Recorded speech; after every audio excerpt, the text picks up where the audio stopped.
It's crazy. You will never guess what just happened.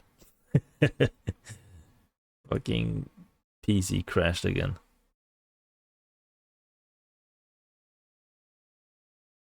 Okay, so now it's in, the webcam is in this small box. Hold on, let me just transform, reset. Oh, hello. Big screen. Do this.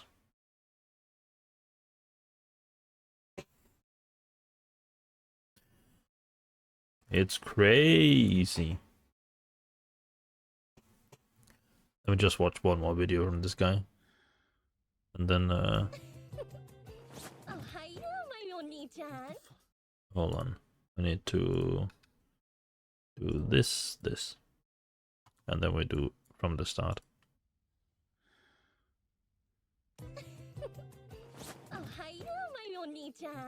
Your cute little sister is waking you up with love and What the fuck are you doing? Did you just tell your sister to...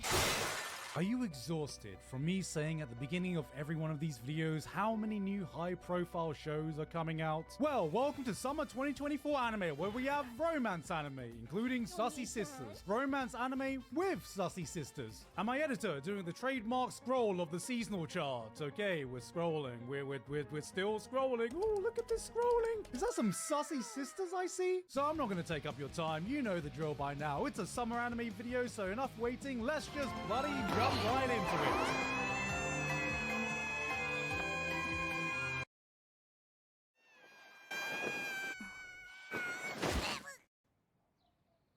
That was great editing if that was edited. Second now. She's dead, isn't she?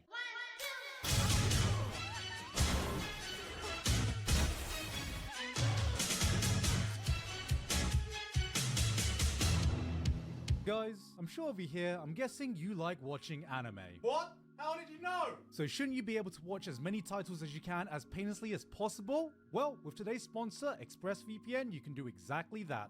With ExpressVPN, you can unlock tons of anime because you can choose wherever in the world you want to be to unlock the entire library for that country. Here in Japan, we have a ton of anime that aren't available elsewhere in the world, like Apothecary Diaries, for example. But on my end, sometimes I want to make use of my Crunchyroll account if I'm not feeling too Nihongo Jozu, but it's completely blocked here in Japan. So if I want to watch some good old-fashioned subtitled anime, with just one click I can swap myself over to America and the entire Crunchyroll library is available for me. But it's not just Crunchyroll, I can also get access to tons of regional content on other streaming services like Netflix, which is one of my this is a sponsor. very much to ExpressVPN for sponsoring this video. I didn't realize it was a sponsor.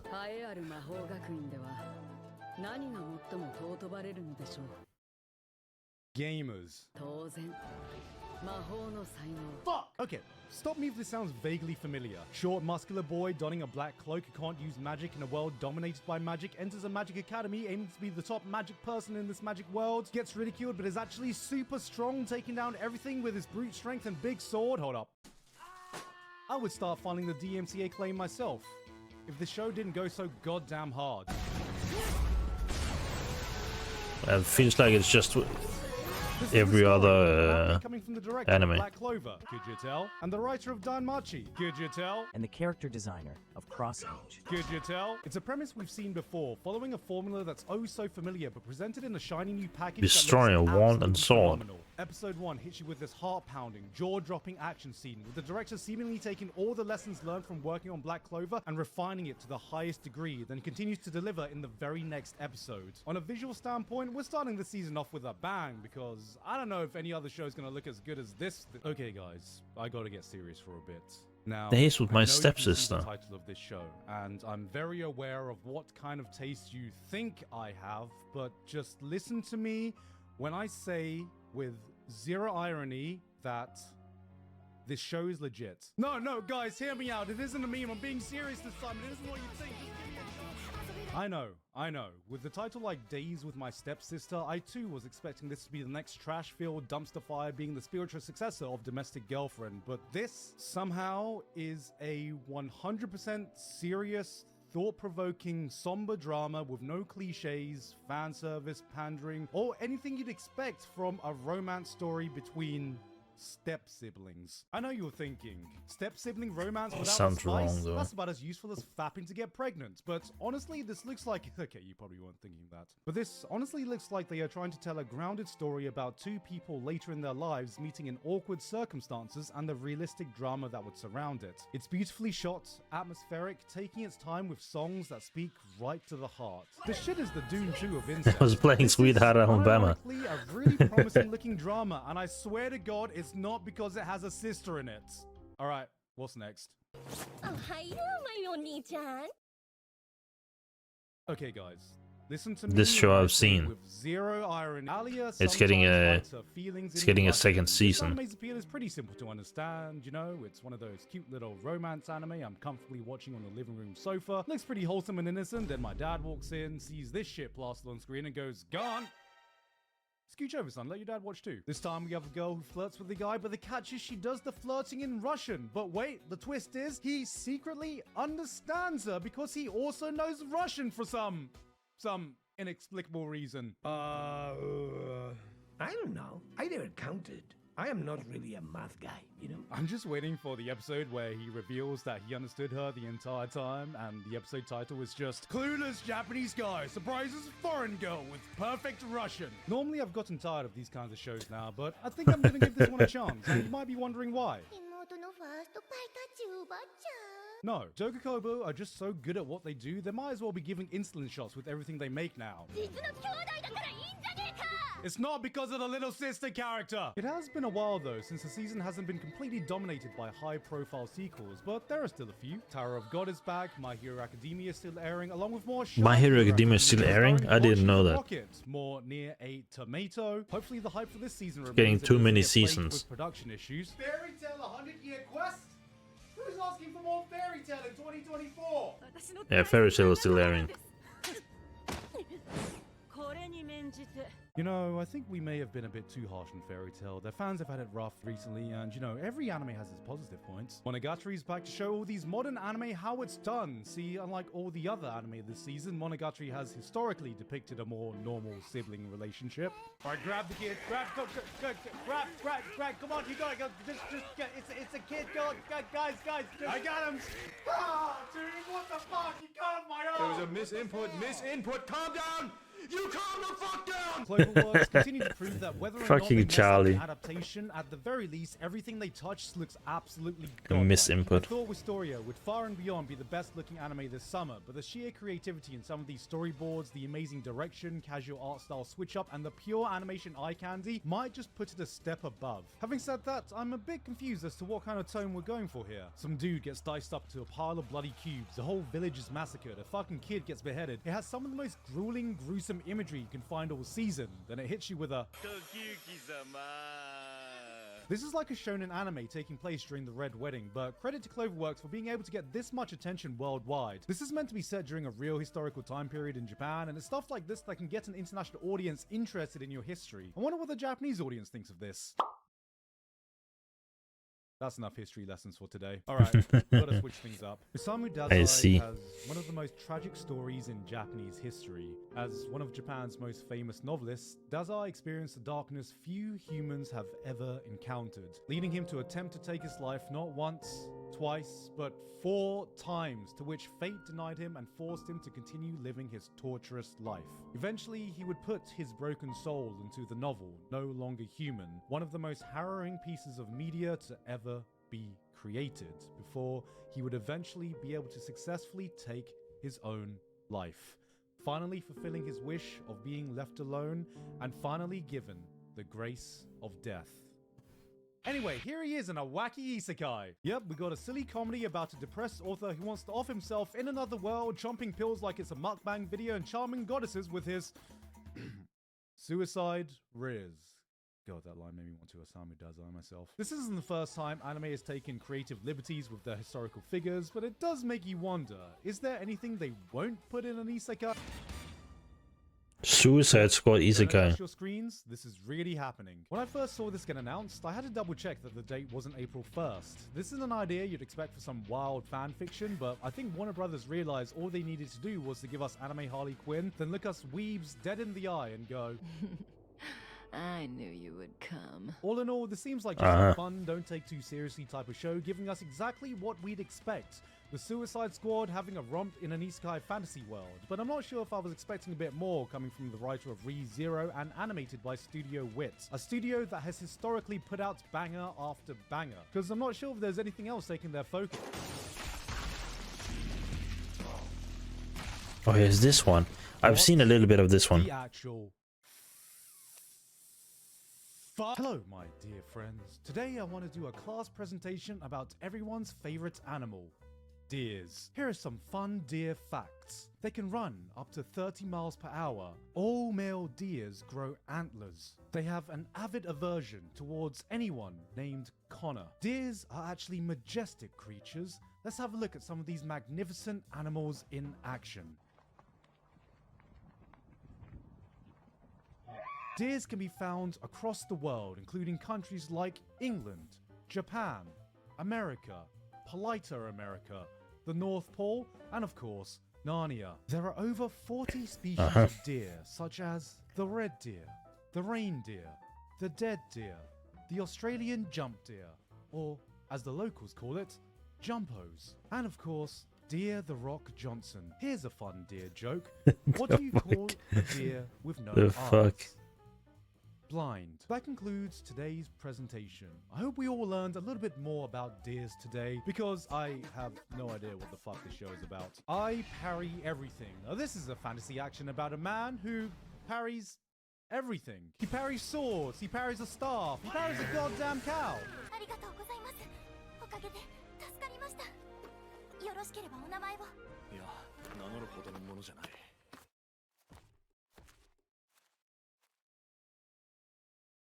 Holy shit, he parried his virginity! This is pretty much what the title says it is. An anime tailor-made Parries for you everything. fans out there.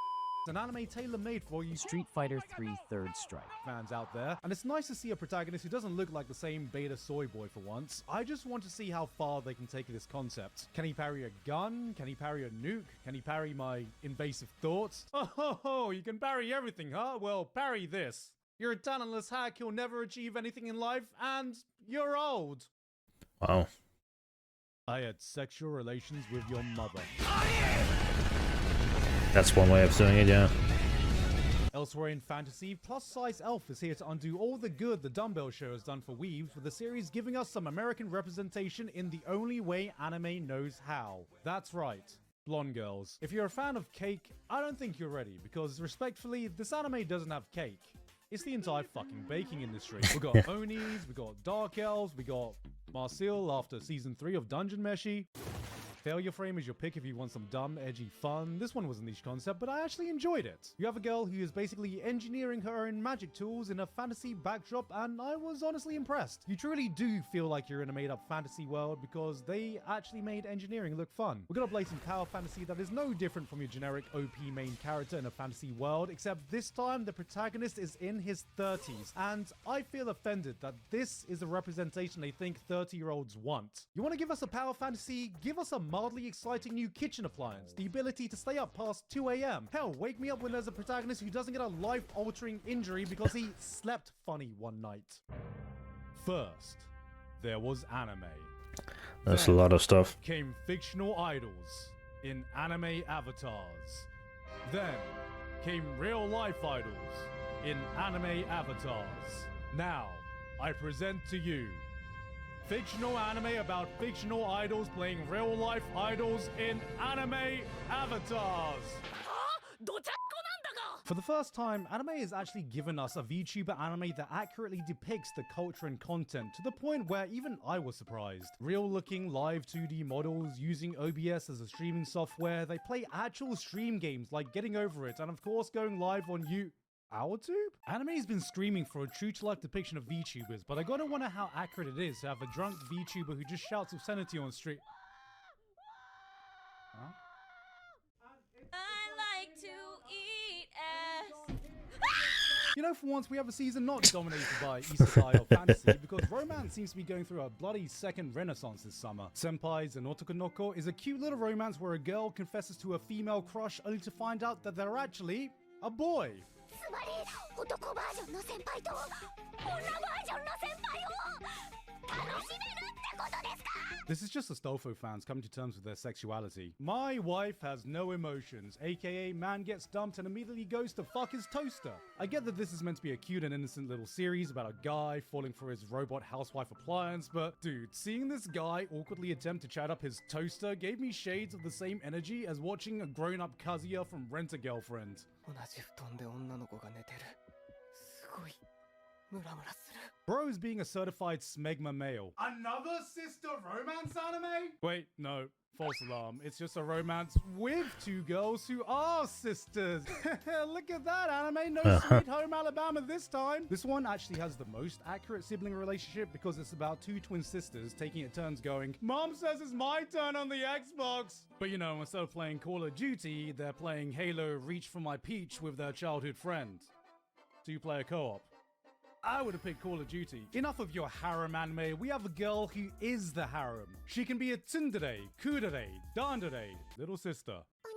Yeah, add that one to the list. Introducing anime's very first Omnidere. This is just the girlfriend version of those knockoff game cartridges that promise 100 games in What one. is I was this? wondering where harem anime could go after one man finding 100 girlfriends. Who knew that the next step was just 100 girlfriends in one? Wait a minute. This is just weaponized schizophrenia. The proper etiquette when conversing with girls. A guide by 2.5D Seduction.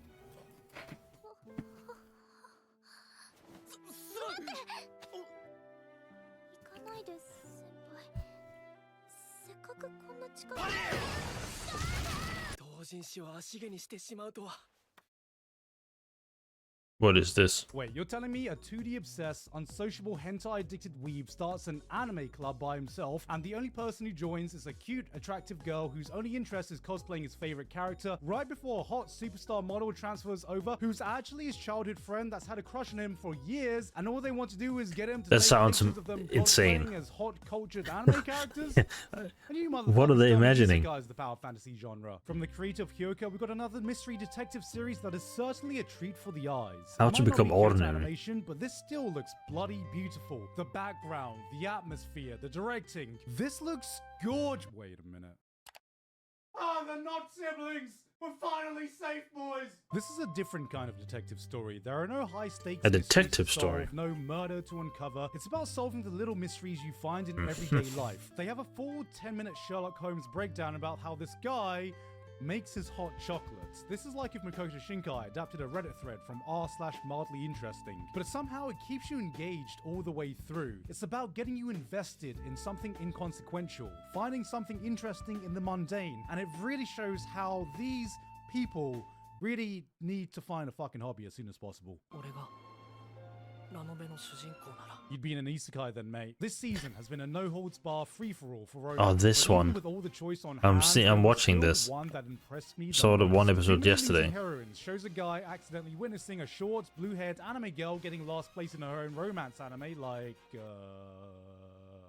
all of them, and through that forms an unlikely friendship before unwittingly becoming the center to a bunch of other girls who have all been the rem to their rivals Amelia, if you're picking up what I'm putting down. If romance anime were Evo, this shit is the losers bracket. This is one of those shows that is self-aware enough to poke fun at all the cliches that plague the romance genre, but doing it in a way that clearly celebrates everything that it's taken inspiration from. It gives you some great character writing, organic banter and jokes, but isn't shy about hitting you with these emotional scenes in between all that. Oh, and did I mention the production? This anime just seems to be teeming with passion. Just look at the ending. They had to experiment with new dollies and camera rigs, combining live action shots with real cell animation to get this cool aesthetic. All this effort for something 90% of you are probably gonna skip anyway, but that's how you know they give a shit. And it looks like the team have taken that same passion and put it in the rest of the anime because it looks fantastic. Out of all the romance anime, this had the strongest premiere and is one of the shows I'm gonna be keeping a close eye on because it's just... Look, I don't know what is up with all the sussy sisters this season, but I swear All on the my mother's sisters in life, this This season. is not the reason I'm praising them. We just have a whole season where some of the most popular or beautifully crafted shows have this little sister in them who seems way too enthusiastic about their brother, okay? Look, there are other animes you could watch. I mean, what else is hot this season? Nobody say a word.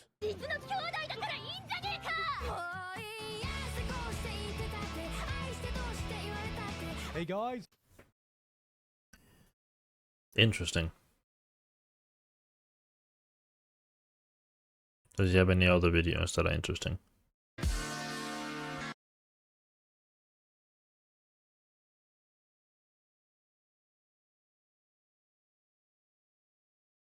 This is gonna be something special. For the longest time, anime fans had this rabid obsession with media that came from Japan and only Japan. Animation not made from the motherland? What do I look like? A cartoon fan? Reading pictures left to right? That's not how you read manga. Then, Korean webtoons blasted onto the scene, quickly carving its own niche in the international community, proving to weebs that if it looks like a duck, walks like a duck, but quacks like we'll give it a pass. Quacks like what? This opened the world to a whole new genre of even more power fantasy stories with an OP main character. If you were bored of isekai, no worries, just jump over to Korea, where we have regression, reincarnation, tower climbing, and death games, where reading through all these allows you to get more brain rot than being a part of the Jujutsu Kaisen fanbase. But what if there was a series that takes all these elements from every one of these series you can think of, blends it all together for an unabashed love letter not only for these genres, but for fiction itself? I'm being serious. I'm being serious. A series that combines the meta fuck? of every power fantasy trope you can think of, Hunter x Hunter style exams, battle royale death games,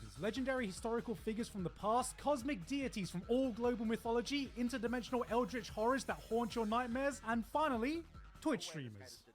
And this is one of the most important aspects of it. I'm being serious. So grab your popcorn, fasten that seatbelt, hang on to your knickers, because today we're talking about Omniscient Reader's Viewpoint. Epic animations. But before we get to that, let me go back to my roots for a bit and talk about isekai, because one of my favorite isekais I was has a about to think there was collaboration with a today's sponsor, sponsor. AFK Arena. AFK Arena is a strategy-based mobile game, and the working doctor is a nobody.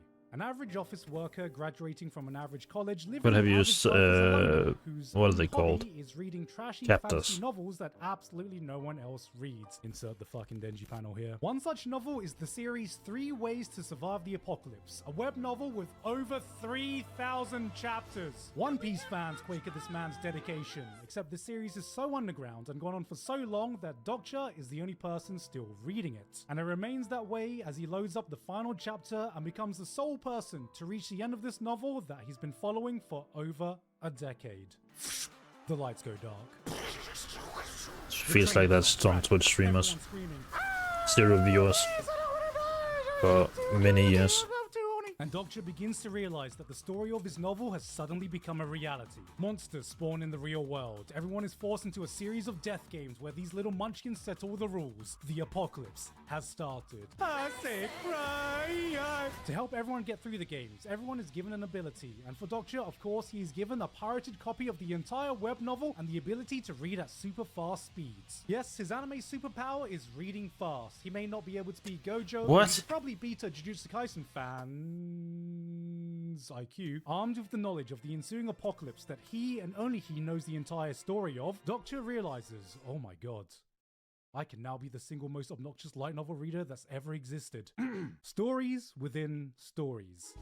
There's a plot hook I am an absolute sucker for. Maybe it's because I've made watching stories become my job, but when you watch enough anime, you start to see all the repeated tropes, all the reoccurring cliches. Sometimes you start to wonder how you do differently than how the story plays out. This series plays to that fantasy to a T, as Dokcha lives the story of his favorite novel and molds the events as he sees fit. You ever watch a movie or TV show and thought to yourself, man, I could solve everyone's problem if I just did this? Dokcha does that. Or maybe there's a major character you absolutely despise but just keeps showing up and you're like, man, fuck this cum-stained mouth-breathing piece of shit. Can we just remove him from the story already? He has to go, blood. Dokcha does that. Are you one of those people who watch videos He like does how that. to beat every game in Squid Game or how to beat the monster from A Quiet Place? Dokcha probably made those bloody videos because he thinks he can do a better job. Dokcha is your average Redditor. The world of the novel 3 Ways to Survive the Apocalypse doesn't just come alive. The very characters that inhabit the story become a reality, allowing him to game the system, befriend the characters he knows oh so well, making him only slightly less parasocial than than your average K-pop fan, and molds the story in the way he would have gone through the original novel. Alright, I ain't gonna lie to you. A lot of you are probably gonna see these panels and read some early chapters and go, this is just more solo leveling. Let's go down the checklist. Leveling up system, video game-esque abilities and interface, death games with different clear conditions. A protagonist that is OP because he has prior knowledge of the events that are about to unfold. If this was a manhwa trope exam, it'd be scoring A+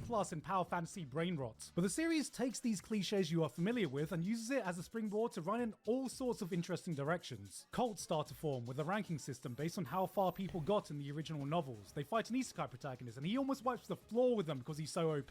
Dokja meets the actual main All the character of isekai original novels, and he's everything animes, they're just the one He's that's cool, really OP. calm, good looking, ruthless, perfect on the surface in every way. When this motherfucker pisses, it's probably in laminar flow. But it turns out, from the perspective of someone who's not a named character in the original story, he's kind of a dick. He's ridiculously powerful because he's a regressor who can respawn at the beginning of the story every time he dies. Hey, I talked about regression manhwa here if you can't remember. But what that means is that he's become this nihilistic arsehole who doesn't care for anyone who can't help him progress further than the last run. And he gives up on the world at the slightest unforeseen obstacle because, well, what's the point when he can just start all over again? To the point where he gets depression from the disconnect he feels with the world. So, after hearing this, Dokja slaps the shit out of him, goes hashtag not my protagonist, and tells him, bro, can we just skip the emo character arc this time? Yeah, the series is meta as hell. And here's the thing, meta anime is something I have a soft spot for, but only in those rare cases that the author actually takes the effort to make something interesting out of it. Most of the time you just see a quick fourth wall break or a self-referential joke.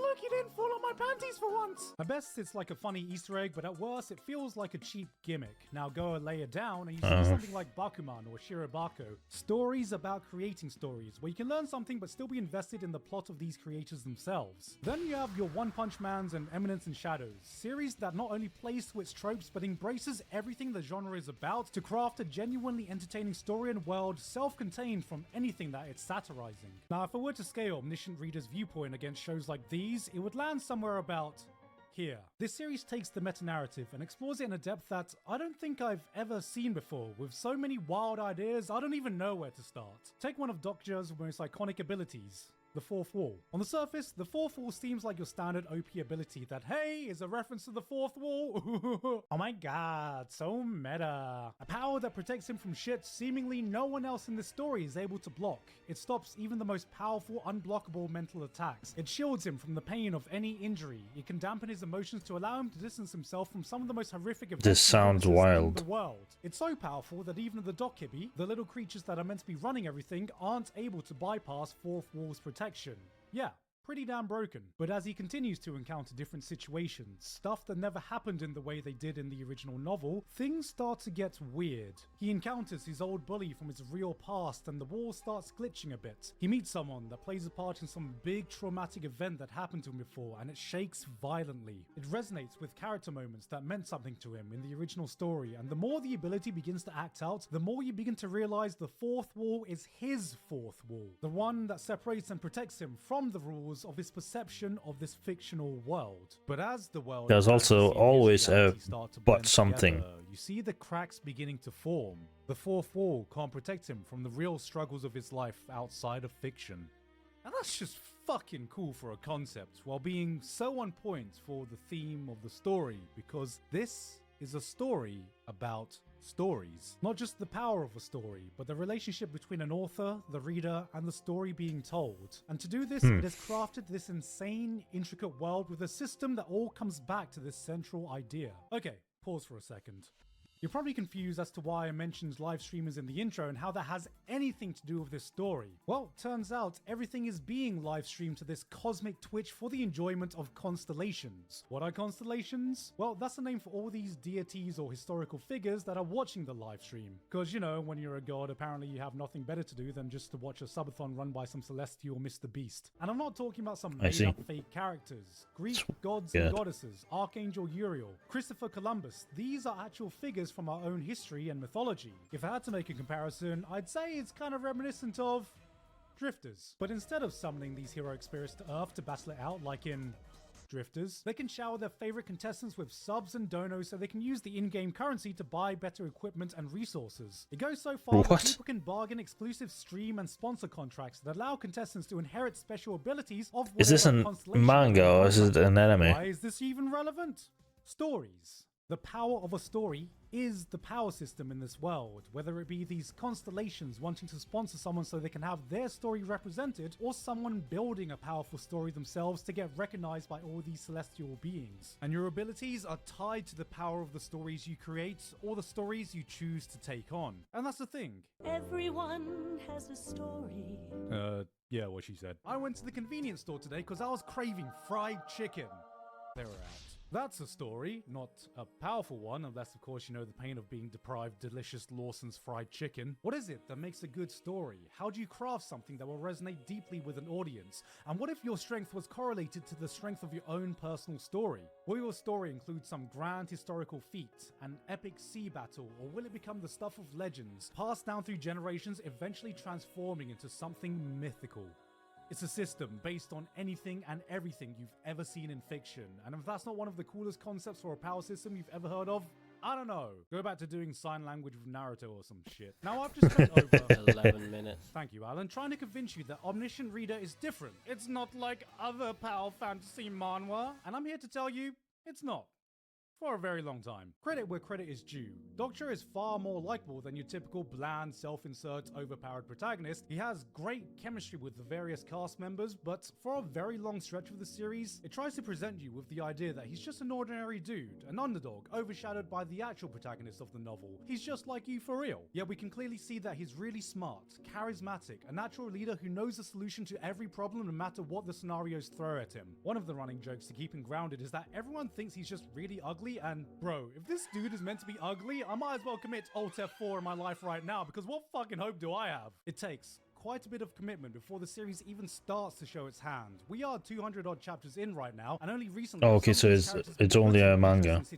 Sounds very interesting though, if it was an anime. Revelations that give us an insight behind what makes these characters tick, and yet all this time I feel like we are just at the start. This is a series based on a completed web novel with 551 chapters, and we are just about a third of the way through of the story and have yet to fully get into the meat of it. Every novel reader I've seen has said it only continues to get better, wilder, paying off all the character systems to elevate it to a whole new level. And while the last thing I want to do is make smug novel readers feel more superior than they already do, the series has shown enough shades of greatness, set the foundation for so many interesting things that I'm actually inclined to believe them. But as for right now, to me, Omniscient Reader's viewpoint has just been the ultimate love letter for the genre I can't seem to get away from. An amalgamation of all your isekais, regressions, death games, power fantasy stories that so many people write off, but with a drive to try and do so much more. And if you have the patience, my gut is telling me that we're witnessing a series that is about to evolve into something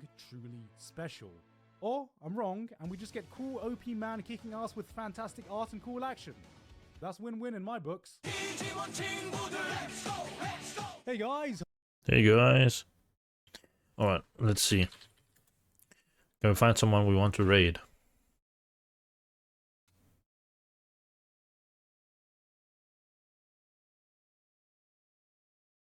No, not really. Let's go World of Warcraft. And that makes Can I not mute? Yeah.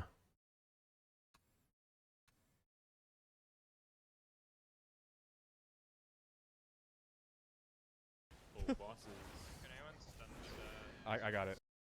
All right, we'll rate this guy.